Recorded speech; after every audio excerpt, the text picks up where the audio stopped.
Brandon Aiyuk has taken to social media again, and he's posted some pictures. Looks like he's getting out of a private jet here, and a couple more pictures available on Instagram. And we all have questions. I think there are way more questions than answers in this entire Brandon Aiyuk saga. But I am currently reminded of what Jed York said at the owners' meetings about Brandon Aiyuk, and his response to my follow-up question also raised some eyebrows. So listen in right here, and then I'm going to get to my primary concern with this situation. Get healthy and be able to perform. I think once that happens, he's a really, really good football player. Is he healthy right now? I haven't seen him. I have no idea. First, he needs to get healthy and be ready to perform. Jed York implying that Brandon Aiyuk either is not healthy right now or is not ready to perform. I think you just saw the clip. I could even play it one more time for you. First and foremost, he needs to get healthy and be able to perform. I think once that happens, he's a really, really good football player. Is he healthy right now? I haven't seen him. I have no idea. So obviously, when I asked the follow-up, there was really no further information given, but I just thought that the phrasing there was interesting. And now we haven't seen any videos of Brandon Aiyuk working out. We know that he had the major knee reconstruction surgery after the injury in week 7 of 2024. That's the last time that we've seen him playing in a game. Now, he was running on the 49ers field during practice and during a warm-up of the game, I believe, against the Raiders in Las Vegas during the 2025 preseason. But then he checked out of the team facility about midway through the 2025 season. We have not seen him yet. People have been taken to social media with this comparison. I saw this on X, and this is obviously the post that Brandon Aiyuk just made on the right. This is him, I think in 2024. So at this point, about 2 years ago. He's got a beard on the left. He doesn't have a beard on the right. The question is, what kind of shape is Brandon Aiyuk in right now?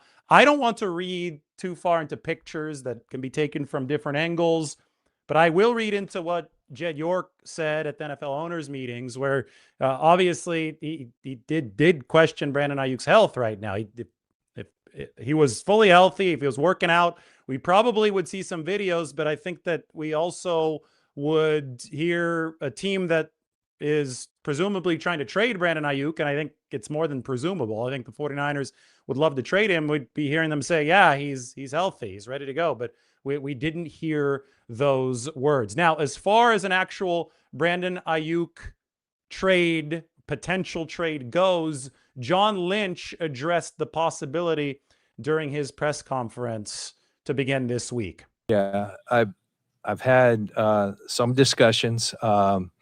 Do I think it's a high probability? Likely no. But is there a chance? Yeah, I think there's a chance. And I think, as for that whole dialogue, I think I was candid with you guys in saying at the end of the season that he's likely played his last snap for us. We all are in concert on where we're going with Brandon. I do think, at league meetings, I talked to you guys. I thought it would have been irresponsible not to give it through league meetings, because there's various inflection points where a lot of deals at least start to get talked about. The league meetings is a great opportunity because everyone in the league is there. The draft is another opportunity because a lot of things happen on draft week. So I think we'll see it through here. We'll focus on our draft. If something happens there, great. If not, we'll reevaluate it. He's still a member of this roster right now, and we'll treat him as such.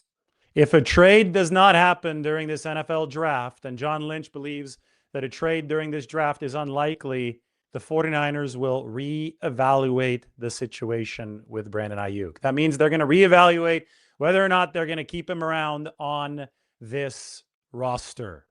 So let's unpack everything, but I think that the overarching takeaway here is, if Brandon Aiyuk is not healthy, and I brought this up right after the owners' meetings, and now Brandon Aiyuk has posted on Instagram, but if he's not healthy or he's not in shape, if he's not ready to play football, 49ers certainly won't be able to trade him, right? That's just common sense.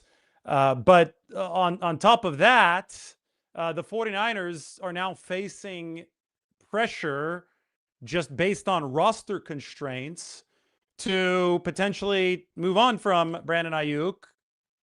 And these constraints have nothing to do with money. The money doesn't come into play until August 31st or whenever the $25 million option bonus for 2026 is due. That's when Brandon Aiyuk would start to be owed some money if he were at the team facility and participating. Of course, if they kept him for the next few months and he doesn't show up, then we can talk about the possibility of the 49ers again not paying Brandon Aiyuk. But last year he went on the left squad list and he no longer was earning money from the 49ers at that point. But the entire situation here for the 49ers after the draft is going to revolve around a potential logjam when it comes to the 90-man roster. Right now, they've got about 75, 76 players signed. You can fit 90 ahead of the cutdown. And the cutdown's not going to be until the end of August. It has not been an issue yet to carry Brandon Aiyuk as one of the 90 because there has still been extra room. There's still 15 spots open on this roster. Well, that means that the 49ers don't care about having Brandon Aiyuk occupy one of their 90. It's not precluding them from signing anybody else, but they're going to bring in 6 draft picks. They're going to bring in a lot of undrafted free agents. Joel Bitonio and Joey Bosa, amongst other free agents, are still out there. The 49ers will really be not putting the finishing touches on their final roster, but putting the finishing touches on their initial roster over the course of the next several days. And as they do that, the 90-man is going to fill up, and they'll get to 87, they'll get to 88, they'll get to 89, and they're going to have to, assuming Brandon Aiyuk is still around, and I think the more information we get, the less likely a trade that began as an unlikely proposition is, they're going to have to look at themselves in the mirror and say, do we want to hold a 90-man roster spot for Brandon Aiyuk in the off chance that somebody wants him in their training camp ahead of time? Because, of course, the 49ers do not plan to carry him if he does show up to the facility on the 53-man roster in 2026. So if Brandon Aiyuk does assuming that he still wants to play football, if he does want to force the 49ers' hand to go elsewhere, he can actually show up, ensure that they can't put him on the left squad list again, put that $24.9 million option bonus in the line of sight,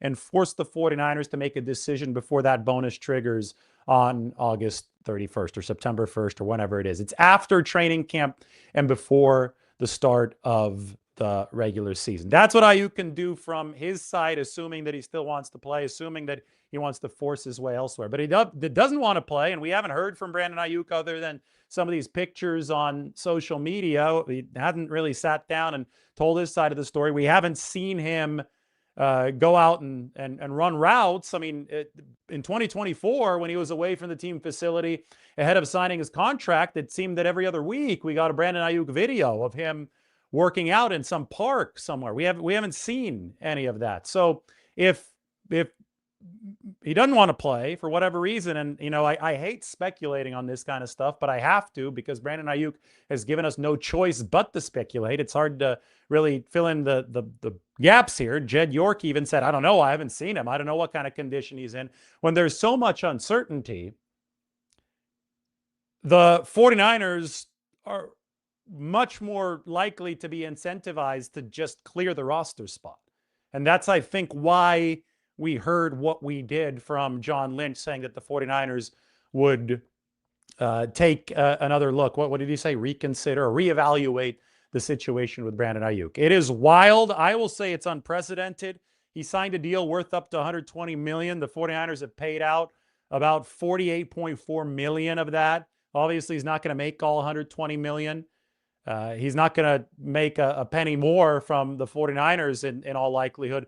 Jed's presser at the NFL owners meetings included some other language saying, I hope Brandon Aiyuk ends up playing for us again, but that never did seem like a real possibility. We can't rule anything out in this crazy league, But again, the more information that we get on this Brandon Aiyuk situation, the more it seems to me that he may not play again. Like I would like to see video of him working out. I would like to see something that convinces me that he is aiming to play, other than tweets from Washington Commanders fans who are a receiver or two short right now and are wishfully thinking that Brandon Aiyuk is still an A-list caliber player, because we haven't seen evidence of any of that. So if you have any questions about that, let me know. Hopefully we can get this whole entire discussion cleared before the NFL draft starts tomorrow. Again, a trade over the course of this weekend of Brandon Aiyuk is unlikely. Now, the 49ers, I think that we could see a trade up. We could see a trade down, much more likely than the trade up. We can see them trade away a player, maybe not Brandon Aiyuk, but people have been talking about D. Winters. Can the 49ers trade for a player this weekend? That'd be intriguing. Remember, back in 2020, the 49ers, during the NFL draft, traded a 3rd and a 5th round pick for Trent Williams, one of the great fleeces of all time. Now we're sitting here, $150 million later. Trent Williams is on yet another contract with the 49ers. That was not a bad investment at all. And moving forward into 2026. So I am happy to answer questions. Wanted to do a little Q&A on the night before the NFL draft. So go ahead and post your questions and let's talk. I'm sure that some of you might have comments about Brandon Aiyuk. I am guessing that most of you are going to want to talk, though, about the future for the 49ers in the draft. And this Aiyuk thing, I guess it partly relates to the future. If they can get a pick out of him, if somehow, some way they can get a pick out of him, it doesn't seem that it would happen this weekend,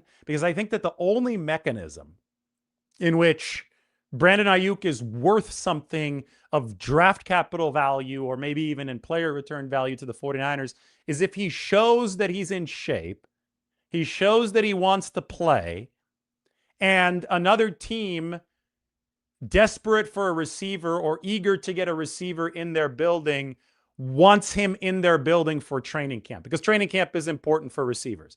The only potential leverage that the 49ers would hold would be that they can hang on to Brandon Aiyuk and not allow him to go anywhere else for all of training camp, because they don't owe him the option bonus, the $25 million, until after camp and after preseason. And I would think for somebody who tore up their knee in week 7 of 2024 and hadn't played in a game since, and has only been cryptic on social media, is sped by Levi Stadium, I would think for a player with that many red flags and that many question marks, another team would want him in their training camp if they're going to invest a little bit of money, or even in him, or if they're going to rely on him in any way over the course of the season. In all likelihood, and I think that John Lynch is obviously coming around to that, there are just too many question marks here for anybody to invest anything in Brandon Aiyuk. And of course, if that happens, and if the 49ers do have to release him, if he does show up to the facility, if it even gets that far, then he'd be able to sign anywhere. As it stands right now, the 49ers, I don't think they mind holding him on the roster from a financial perspective, because it benefits them that they get to keep the prorations staved off into the future, right? Brandon Aiyuk got a signing bonus in 2024. He had an option bonus trigger to begin 2025. Those two bonuses, as far as the salary cap hit goes, are pushed out over the course of 5 seasons from the time that they vest. So the 49ers have salary cap hits that don't lodge themselves against their cap until 2027, 2028, 2029, maybe even one until 2030. They love stiff-arming those salary cap charges into the future. The second that they trade or cut Brandon Aiyuk, that money accelerates to the present day. If you cut him with a post-June 1st designation, or you trade him after June 1st, then a lot of that money, which is called dead money, is staved off to hit the salary cap for 2027. But you still have to pay it against the cap no matter what. It's like an accordion that collapses, right? The 49ers don't mind holding the accordion out wide. They don't mind keeping it like that to stave off a lot of the cap hits into the future. So they don't care if they carry him on the team if they don't have to pay him. But the second you have to start paying him, and that doesn't trigger until the option bonus is the second that it becomes financially an impossible proposition for the 49ers. You can't just pay a player that isn't even in your building or isn't playing at a high level. The other inflection point, though, and John Lynch mentioned that, is the roster spot, and that one is potentially coming sooner than the trigger of the option date. So that's where the 49ers are right now with Brandon Aiyuk. David, any more info on drafting or signing a punter? Oh, I think that the 49ers are very interested in bringing somebody else in. Corliss Waitman, the punter that the 49ers signed over the course of this free agency, is a lefty. So he punts left-footed, and the spin comes off of the cleat differently for left-footed punters. We don't know who the 49ers punt returner is going to be, but they're going to want some good practice. Often before you face a left-footed punter, because they're relatively rare in this league, you sign a left-footed punter or you work out a left-footed punter so your returners can work on catching the ball from the left-footed punter. When you actually employ a left-footed punter, the challenge is inverted, but you want your guys to be able to work on catching punts from a right-footed punter, since that's what the majority of the league presents at the punting position. So if anything, I think the 49ers want to bring in a right-footed punter over the course of this offseason so that their punt returners can work on catching the ball from both the left and the right foot. Corliss Waitman might win the competition, or, we talked about that rookie out of Syracuse not too long ago. What was his name? Stonehouse, right? I think it was Jack Stonehouse out of Syracuse.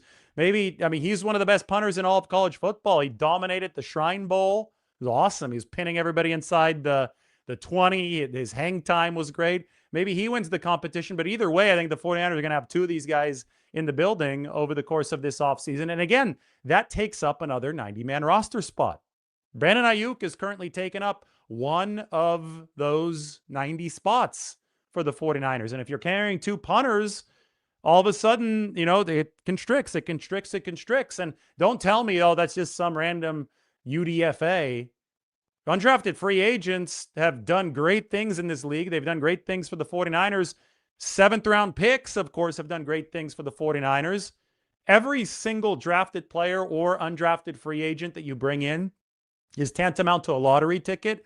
The more of them that you have, the higher your chance of one blowing up, of one turning into a true impact player. The 49ers should know this better than any other team in the league, since they've seen so much draft success in the later rounds. And if Brandon Aiyuk remains on this roster, then the 49ers have one fewer lottery ticket. Chances are that lottery ticket doesn't become much. Even first-round picks have, less than a 50% hit rate, maybe around 50%. So that's not a very high hit rate, right? Considering the fact you're using first-round draft capital. And I get that the hit rate lowers the further down you go in the draft, but there still is a hit rate. 262 hit for the 49ers in 2022. So the more darts you have to throw at the wall, the better. And maybe the 49ers will determine that they don't want to waste one of those darts on Brandon Aiyuk. Eric Gomes wants us to get up to 200,000 subscribers. Yes, please do subscribe. That would be really, really cool. Do I have any intel on Purdy doing any work with his new receivers? Brock talked the other day, and he would want to work with them this offseason. Brock does some stuff in Jacksonville with his throwing coaches over the course of the offseason. Last year, Ricky Pearsall and Jacob Cowing showed up. I'm sure we'll see Brock doing some work with Mike Evans and Christian Kirk. You know that Brock Purdy and Christian Kirk are both from that Phoenix area, so it would not surprise me to see him link up. Maybe not in Phoenix. I know Brock is out here in the Nashville area, but they also are going to be at OTAs. And I know that Mike Evans is at OTAs, or right now it's still phase one. OTAs are next month, but I'm sure that Purdy is going to get to work with those guys over the course of the next 2 months at the 49ers facility. Whether or not they work together over the course of the summer, that gap in late July or late June and early July remains to be seen. But it is good that Mike Evans and Christian Kirk are currently in the building with Brock Purdy.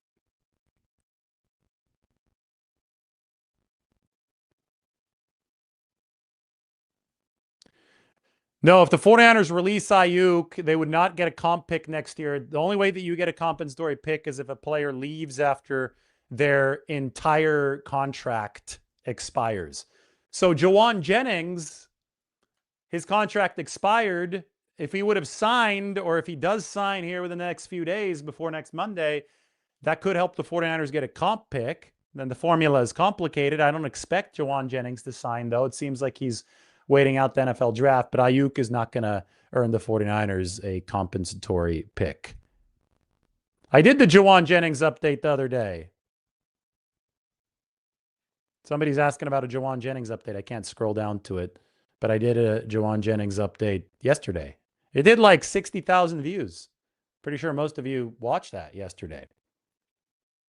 No update on Joey Bosa. Guys, Bosa, Bitonio, any free agent, doesn't really make sense for the 49ers to sign somebody right before the NFL draft. You don't know how the draft is going to go. The Niners don't know how it's going to go. Nobody, these mock drafters don't know how it's going to go. You sit back, you wait to see what the rookie class looks like. It's going to be a crapshoot. It's going to be exciting. I can't wait. Maybe the 49ers even trade back for more picks. We will reconvene on Sunday, Monday, around then to see what the roster looks like. Maybe the 49ers will have 3 spots left. Maybe they're going to have 4 spots left. Maybe they'll have 2. Maybe they'll have 1. Maybe they'll be filled to the brim. But then we'll see if the 49ers can fit a free agent. And those free agents, guys like Joel Bitonio and Joey Bosa, will, I guarantee you, be scouring the league, looking for where the best opportunities lie. The draft is going to change the complexion of negotiations for free agents who remain available. Some of them, not all of them. But I think in the case of the 49ers and Joey Bosa, if you want to see that happen, well, the 49ers can't strike too much gold on the defensive line in this draft. If they get a bunch of defensive linemen, of course, they're not going to sign Joey Bosa. If the way that the draft falls does not yield defensive ends for San Francisco for whatever reason, their price, their willingness to pay Joey Bosa might increase. And, maybe his willingness to play might cause for his price to come down. I don't know. Right now, they're not seeing eye to eye price-wise. John Lynch has even said that. And we just have to wait to see what the 49ers roster looks like, to see what the market and the supply and demand, right, and that entire equation looks like for Joey Bosa. So it's not going to be until next week. Is Mike Washington Jr. a realistic option for the 49ers in the second round? Well, Mike Washington Jr. reminds me profile-wise a little bit of Isaac Guerendo. So I guess that would make him an option, since the 49ers love the size, speed combination of Guerendo. But Washington fumbled a lot in college. He's really fast. He's a 4.3 guy. He's big. He's 220 plus. That was the whole Guerendo thing. But is he a natural runner? Is he going to be able to hold on to the football? Those are all different questions. Guerendo went in the 4th. Washington probably is going to go a little bit earlier. I know 49ers fans would probably cringe if they took a running back that early. It would surprise me. I can't rule anything out in the NFL draft. I mean, if you ask me, I've already put my mock draft up there. Mike was on the show. It was a lot of fun. I think the 49ers really want to bolster the defensive line and left guard. Those are there, and obviously receiver.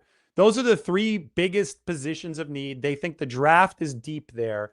We'll see how much maneuvering San Francisco does when it comes to trading back or doing whatever, getting more picks late, maybe trying to find a way into the 3rd round of this NFL draft. But they've got all 6 of their picks right now in the top 150, and they'll attack the draft with them. And the 3 positions that I listed are the ones that the 49ers, I think, feel that they need to hit over the course of this NFL draft. And if they don't, then they're going to have to repivot back to free agency, which is not a completely dry well at this point.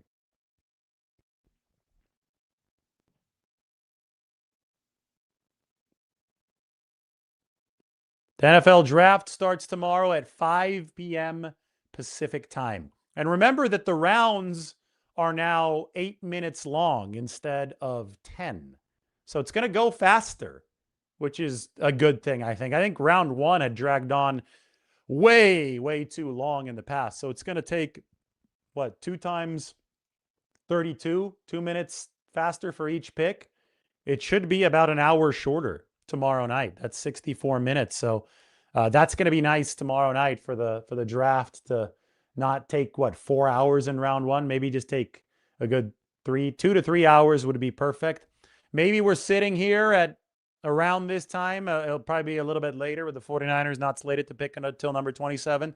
Maybe we'll be sitting here without a new player to talk about for the 49ers. Maybe they will have traded back, which I think could actually add to the excitement of the weekend for San Francisco, because it would allow us to talk about more players on either Friday or Saturday or both. And right now, 6 is obviously much smaller than 11. Last year's draft class was 11 players big. No trades for the 49ers. This year's 6. So they're currently in line to have a draft class that is almost half the size of last year's. But again, maneuverability is still on the table for the 49ers. Even if they expanded to 11 picks through a bunch of trades, they're not going to trade that much. But even if they did, then they would be able to fit all of the draftees onto the roster right now because they still have about 15 spots. I love this compliment.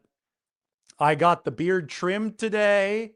I got the haircut. The fade is in. Hair's getting a little bit longer, but I am in game day form. This is starting to get the chipmunk effect with the new beard. So I got it trimmed ahead of the NFL draft. So this is kind of the game day dress rehearsal, the warm up ahead of the big event tomorrow night. At this time tomorrow night, we're going to be sitting there waiting for the 49ers to come on to the clock.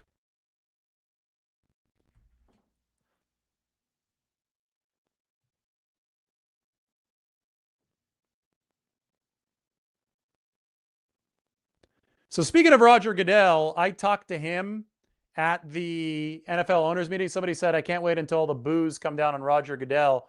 I talked to him at the NFL owners meetings really, really briefly, just a few minutes. And he really enjoyed his time in San Francisco. He had a lot of nice things to say about the city after the Super Bowl. So Goodell has always enjoyed San Francisco in person. Super chill dude. He's essentially working for the owners. If you have a gripe with the NFL, you should probably have that gripe with the owners and not Roger Goodell. I know that people like his singular punching bag, but the owners run this league, and Roger Goodell is the commissioner essentially appointed by the owners to do their bidding. And let's be honest, like, his job has been to facilitate revenue for the NFL and for their owners. And over his time as the commissioner, the NFL business has absolutely boomed. So he has taken the job description and he is executing it. I do have to tell you, though, that he is a fan of San Francisco, the city and the home region, the entire Bay Area of the 49ers.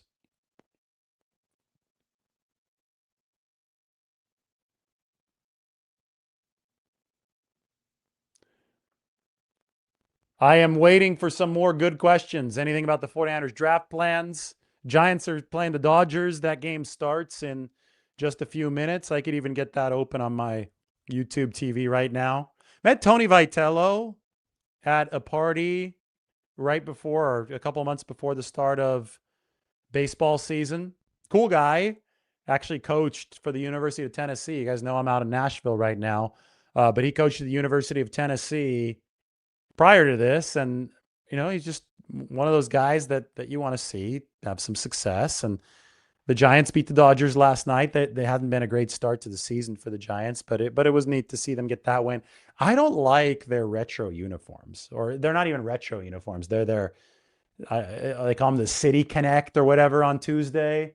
I mean, those things are ugly. I get that it's some kind of Summer of Love, Grateful Dead tribute, but I don't know. I think the Giants have one of the iconic standard uniforms in the entire sport. And I think when you try to do too much with an iconic uniform, which they did, they completely changed it here. I don't think it's great. So they're wearing the weird ones yesterday. And I hope that they're going to be wearing their standard home jerseys, their uniforms today against the Dodgers, because I want the classic look in that matchup.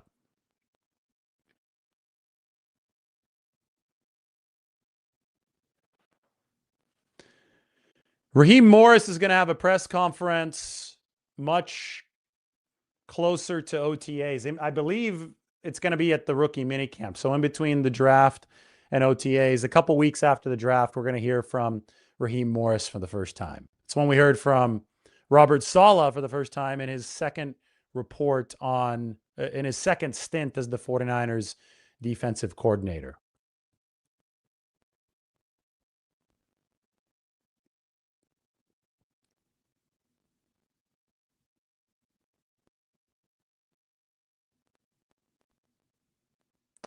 All right, any more questions about the draft? Are you talking about Sam Roush? You're asking about any report on the visiting Stanford tight end. I don't know if Roush visited the 49ers. He wasn't well, he might have. We only know 18 of the 30 top 30 visits. He wasn't part of the 18. I don't think he needed to visit. John Lynch didn't even need to go to the Stanford Pro Day. Roush is definitely on their radar. John, though, he's a Stanford alum. Jake, his son, part of the 49ers building now. He's on the coaching staff. But the 49ers, I'm sure, have enough information on Sam Roush, who, again, is a good tight end. If he could be a fourth-round pick, he could be right there in the middle of the draft going to the 49ers. Tight end, an obvious position that they could think to bolster over the course of this weekend. He's got good hands, and he's a very, very good athlete. Yes, Raheem can draft safety. Mike drew the possibility up last night. I retweeted him. He's like, are we sure the 49ers aren't going safety at number 27? That's also a deep position in this draft. You know, I talk about smoke screens and Caleb Lomu earlier today. You got the national reporters trying to say the 49ers are going to pick him. The ultimate smokescreen would be convincing the national media that the 49ers are going offensive tackle, even though that doesn't really fit, I think, their current roster situation, unless he can play guard in the interim. And then just pulling the rug out from underneath everybody and going safety. That, I think, would be epic if the 49ers did that. And maybe Raheem Morris does that. Maybe Raheem Morris has a pool party. We shall see. I'm off to watch some baseball. Everybody, thanks for watching. We'll talk to you again tomorrow morning.